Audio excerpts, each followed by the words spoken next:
Dr. Subhash Bhamre, the Raksha Raj Mantri, officers from the armed forces, members from the industry,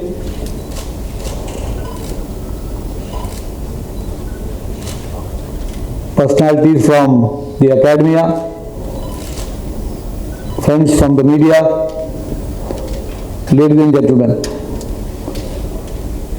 It is indeed an honor and privilege to be here, present amongst an enlightened audience, to be discussing issues on digitizing the Indian Army with modern solutions that will help us in winning future wars through a process of indigenization. Future wars are going to be complex. The nature of warfare is rapidly changing, and we will find that in a country like ours, we will continue to be faced with some sub-conventional or non-traditional forms of warfare, but the armed forces will have to remain prepared for conventional wars along our borders. It is therefore important that in this complex environment, technology is imbibed by the armed forces in a manner that we rapidly keep pace with the changing technologies before they become obsolete.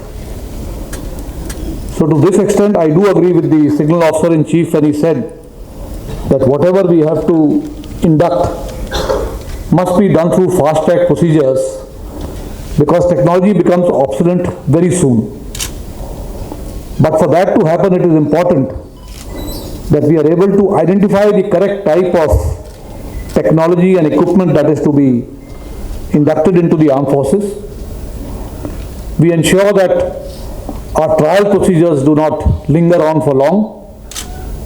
And finally, that we are able to identify partners who are willing to support the Make in India initiative of the government and that of the armed forces.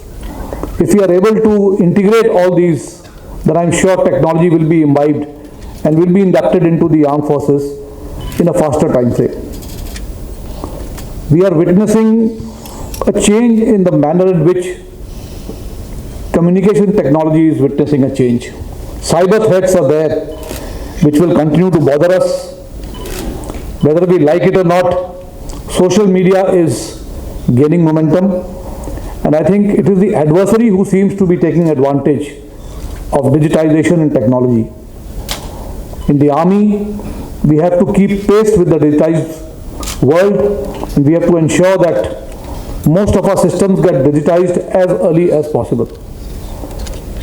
At the same time, we have to also remember that wars will be fought on the borders, and therefore whatever technology that we are going to incorporate into our communication systems have to be ruggedized, lightweight, simple, based on maintenance requirements that are easily carried out in the forward areas, because most of the trials and the displays that we witness in the portals of such seminar halls may not necessarily be workable or work in the front line.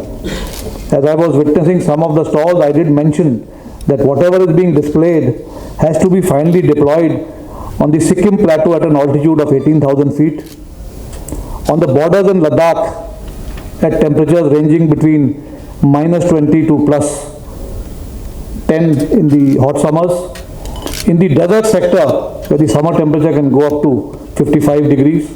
So in these kind of environments where this technology has to be imbibed. Secondly, the person who has to man this system has to invariably carry these systems on his back.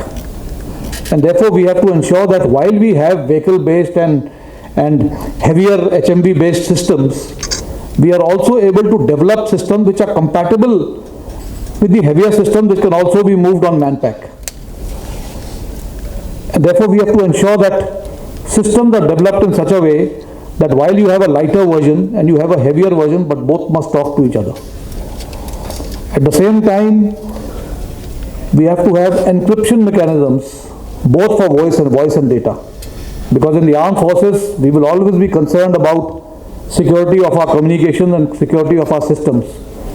And therefore, we have to ensure that the encryption model that we have facilitate the working of the system, facilitate interoperability, and we are able to imbibe technology in a manner that it suits the Indian Armed Forces. Today's seminar, that is a joint effort between the Corps of Signals and the Confederation of Indian Industry, is going to address just these issues that we have highlighted. We hope that during this seminar, we are able to come out with some important lessons for the future on how best we should carry forward imbibing technology in a digitized form, and that the results of the seminar will not just get confined to files and books, but the process must move forward. And for that, we have created the Army Design Bureau, which will become the interface between the Directorate General of Signals and the industry through the academia. So we will have an interface between the Army and the industry, incorporating the academia, members from the academia, to ensure that whatever we discuss today is carried forward. We are encouraging the industry and members from the academia to move forward to forward areas, see the terrain and the operating environment of the armed forces, so that when they develop the equipment and the systems, they understand where these have to be deployed. Only then we will be able to come to a logical conclusions and develop solutions that will support the armed forces. I wish this seminar success, and I am confident that whatever emerges from the discussions will be carried forward in real time frame, and as the SONC said, in a fast track procedure. We will support the initiative in whatever way it can. We have the Honorable Raksha Rajya Mantri who is here. He understands the requirement of funding for the armed forces, and this kind of assurances do come to us from time to time to say that should the modernization needs of the army require additional funding, these will be made available, and that is the reason why we have the members from the Ministry of Defence and the Raksha Rajya Mantri himself being here to appreciate the requirement of funds for taking this process forward. In the end, I once again wish to compliment the Signal Directorate and the CII for organizing this seminar, and I wish the seminar grand success. Thank you and Jai Hind. Thank you very much indeed, sir, for your support, for sharing your very valuable thoughts with us, and for enlightening the audience. Thank you, sir. And now, ladies and gentlemen,